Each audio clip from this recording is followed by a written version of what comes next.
ఎడర్లో సెలయేర్లు జనవరి 20వ తారీఖు. నవ్వుట కంటే దుఃఖపడుట మేలు.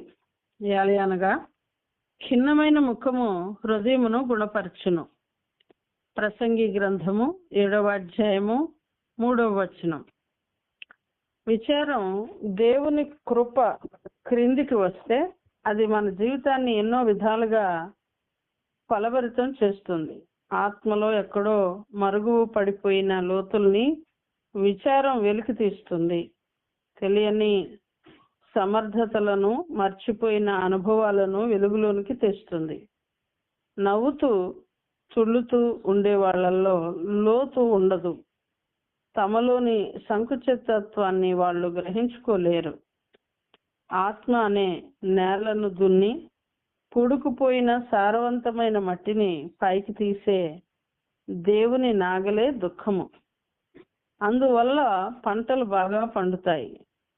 మనం పాపంలో పడకుండా మహిమ జీవితాలే గడుపుతూ ఉన్నట్టయితే దేవుని సంతోషం అనే మందమారుతమే మనలోని నిపుణతలను వెలికితీసే సాధనమయ్యేది. కానీ ఈ పతనమైన లోకంలో మనకు అర్థమయ్యేలా చేయటానికి దేవుడు ఎన్నుకున్న సాధనం నిరాశతో కలుషితము కాని విచారమే. విచారంలోనే మనం దీర్ఘంగా లోతుగా ఆలోచిస్తాం. విచారం మనల్ని మెల్లిగా తరచి మన హృదయాలను, అభిప్రాయాలను తలపోసుకుంటూ సాగేలా చేస్తుంది. పరలోకపు జీవితంలోని మాధుర్యాలను మనలో పుట్టించేది విచారమే.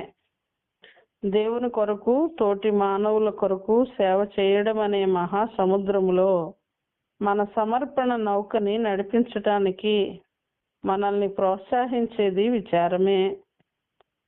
ఒక గొప్ప పర్వత శ్రేణి దగ్గర కొందరు సోమరి జనం నివసిస్తున్నారు. ఈ పర్వతాల లోయలను, దారులను వెళ్ళేటప్పుడు పరిశోధించడానికి పూనుకోలేదు. ఒకరోజు ఆ ప్రాంతాల్లో పెను తుఫాను వచ్చింది. వాళ్ళున్న ప్రాంతం మునిగిపోయే ప్రమాదం వచ్చేసరికి తప్పనిసరి వాళ్ళంతా పర్వతాల్లోకి వెళ్ళి నివాస స్థలం కోసం వెతకసాగారు. ఆ గాలివానలోనే వాళ్ళకి ఆ పర్వతాల నిండా మంచి గుహలు, పండ్ల చెట్లు, నీటి వాగులు, మానవ నివాసానికి అన్ని సౌకర్యాలున్న ప్రదేశాలు ఎన్నో కనిపించాయి. అప్పటి దాకా వాటిని వృధాగా పోనిచ్చినందుకు వాళ్ళు బాధపడ్డారు. మనం కూడా ఇంతే. మన వ్యక్తిత్వపు యువతల అంచులో ఏ చలనము లేకుండా ఉంటుంటాము. దుఃఖపు గాలివానలు వచ్చి మనలో అంత శక్తి ఉందని, అంతవరకు మనం ఊహించలేని వ్యక్తిత్వాన్ని మనకి చూపిస్తాయి. దేవుడు ఒక వ్యక్తిని ముక్కలుగా విరగ్గొడితే గాని ఏ గొప్ప పనికి వాడుకోడు. యాకోబుకున్న అందరూ కొడుకుల కంటే యోసేపు ఎక్కువ దుఃఖాన్ని అనుభవించాడు. ఇదే అతన్ని అనేక జనాంగాలకు అన్నదాతగా నిలబెట్టింది. అందుకే పరిశుద్ధాత్మ యాకోబు ద్వారా అతని గురించి ఇలా రచించాడు. యోసేపు ఫలించెడి కొమ్మ, దాని రెమ్మలు గోడ మీదకి ఎక్కి వ్యాపించును. ఆదికాండము 49:22. ఆత్మ విశాలం కావాలంటే దుఃఖం అవసరం. నాగటి చాలు పైకి తెస్తుంది సారవంతమైన సేంద్రియాన్ని. నేర్పింది ఇది నాకు సరికొత్త పాఠాన్ని. ఆకాశం క్రింద పరుచుకున్న అవనీతలం నా జీవితం, అందులో విరివిగా పండాలి ఫలసాయం. విశ్వాసం, దయ వంటి బంగారు పంట ఎక్కడ పండుతుంది? దుఃఖం నాగలి దున్నిన గుండె పొలంలోనే. దేవుని కష్టాల బడిలో ప్రతి వ్యక్తికి, ప్రతి జాతి పాఠాలు నేర్చుకోవాలి. రాత్రి ఎంత బాగుంటుంది, చుక్కలు రాత్రిళ్ళే కదా కనిపిస్తాయి అంటాము.